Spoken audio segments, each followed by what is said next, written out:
أدري هل نواصل أستاذ وحيد النجمي، مناخ الحرية اللي أصبحت تعيشه بلادنا والحمد لله بعد 14 جانفي 2011 يساعد الجمعيات على العمل بكل حرية، وهذا دعم كبير للجمعيات إضافة رغم الصعوبات المادية، لكن هذه الجمعيات تستطيع أن تنجح وأن تبرز كفاءاتها وإنجازاتها في ظل هذه الحرية التي نعيشها. هو من البديهي ومن الطبيعي والمعروف منذ الأزل أن الحرية ينتج عن الإبداع. أكيد. كل إبداع تسبقه الحرية. ونعتقد وأنا أشاطر العديد من الأساتذة، كما أشاطر الأخت نسرين والتي تنتمي إلى عضو الجمعية المصرية للإنسانيات، بأهمية هذه الحرية، حرية التعبير الدرجة الأولى، والحرية في أخذ القرار والالتزام أمام القرار المتخذ. وأعتقد بأن حرية التعبير وحرية القرار والعمل والاقتناع والوعي بأهمية الفكر الجمعياتي وأهمية العمل الجمعياتي هو ينتج بالدرجة الأولى. وأنا أعتقد أنه ناتج وهو رأس مال. تحدث الزملاء عن الدعم المالي والنقص، وحقيقي أن هنالك نقص متزايد في الدعم المالي، ولكن نعتقد أنه، وهذا اعتقاد أيضا للجمعية التونسية للإنسانيات، أن هذا النقص لا يقع تداركه إلا برأس مال أساسي، وهو الوعي الجماعي للمجتمع بأهمية العمل الجمعياتي.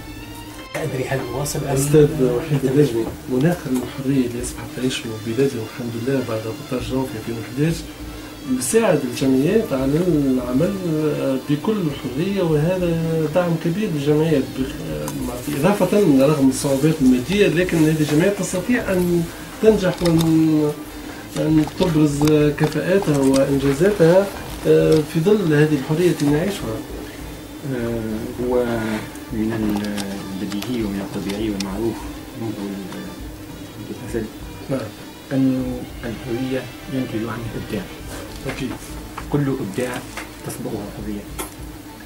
ونعتقد وأنا أشاطر العديد من الأساتذة، كما أشاطر الأخت نسرين والتي تنتمي إلى عضو الجمعية المصرية للإنسانيات، بأهمية هذه الحرية، حرية التعبير الدرجة الأولى، والحرية في أخذ القرار والالتزام أمام القرار المتخذ.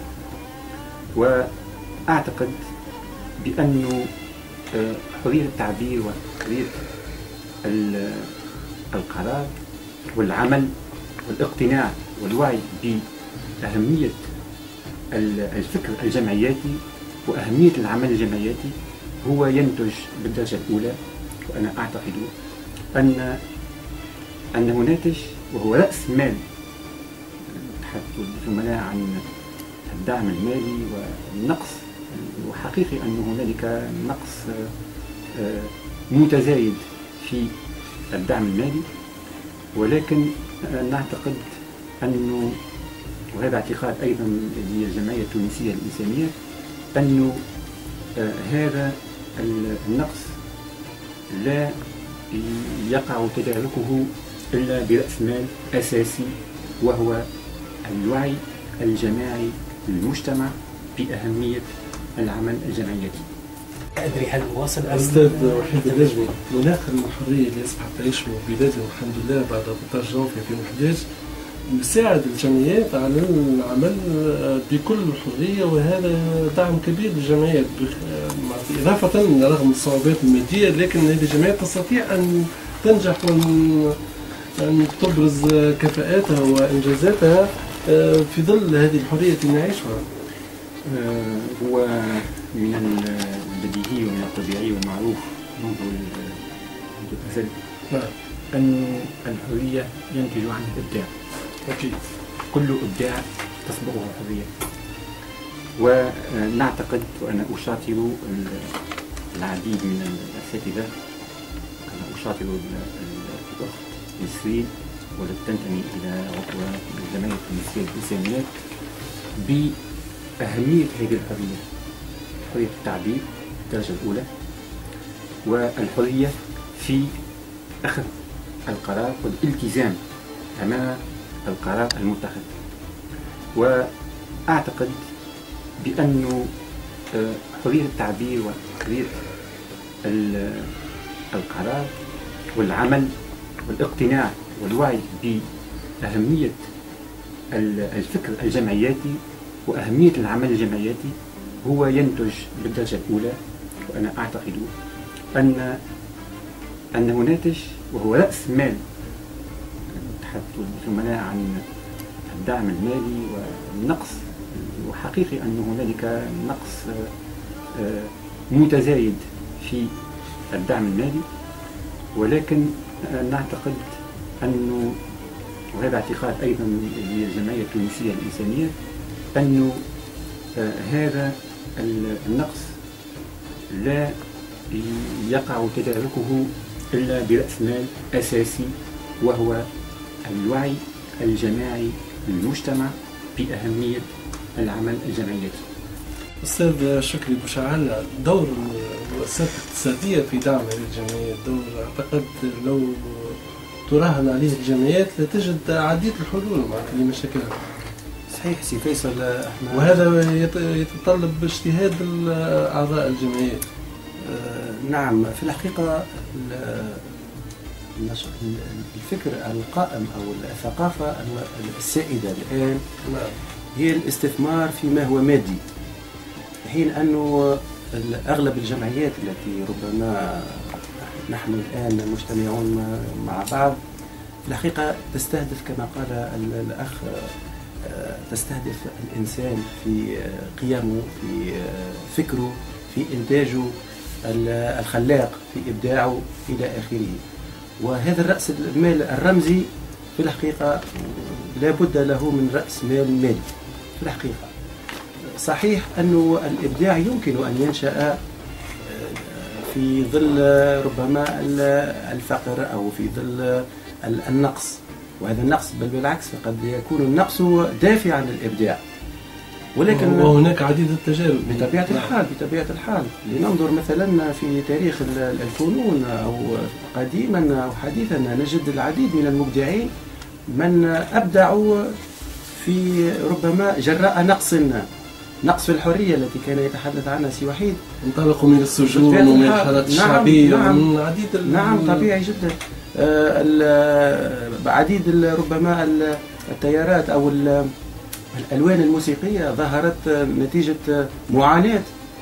يمكن أن نستحضر مثلا البلوز أو الجاز، يقال أنه كان نتيجة ربما إحساس الأسود بربما دونيته كلون نعم أسود مستعبد إلى آخره، فكان يغني حتى لا يتألم.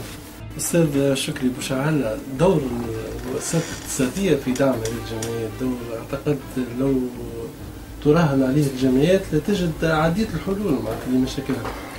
صحيح سي فيصل، احنا وهذا يتطلب اجتهاد أعضاء الجمعيات. نعم، في الحقيقة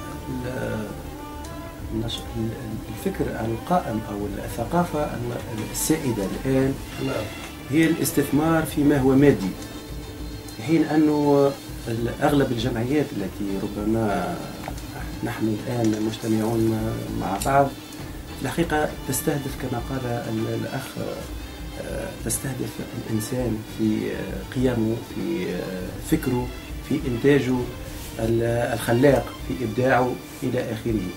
وهذا الرأس المال الرمزي في الحقيقة لا بد له من رأس مال مالي. في الحقيقة صحيح أنه الإبداع يمكن أن ينشأ في ظل ربما الفقر أو في ظل النقص، وهذا النقص بل بالعكس قد يكون النقص دافعا للإبداع. ولكن وهناك عديد التجارب بطبيعة الحال لننظر مثلا في تاريخ الفنون أو قديما أو حديثا نجد العديد من المبدعين من أبدعوا في ربما جراء نقص في الحرية التي كان يتحدث عنها سي وحيد. انطلقوا من السجون ومن الحالات الشعبية ومن عديد نعم طبيعي جدا. عديد ربما التيارات أو الألوان الموسيقية ظهرت نتيجة معاناة. يمكن أن نستحضر مثلا البلوز أو الجاز، يقال أنه كان نتيجة ربما إحساس الأسود بربما دونيته كلون نعم مستعبد إلى آخره، فكان يغني حتى لا يتألم.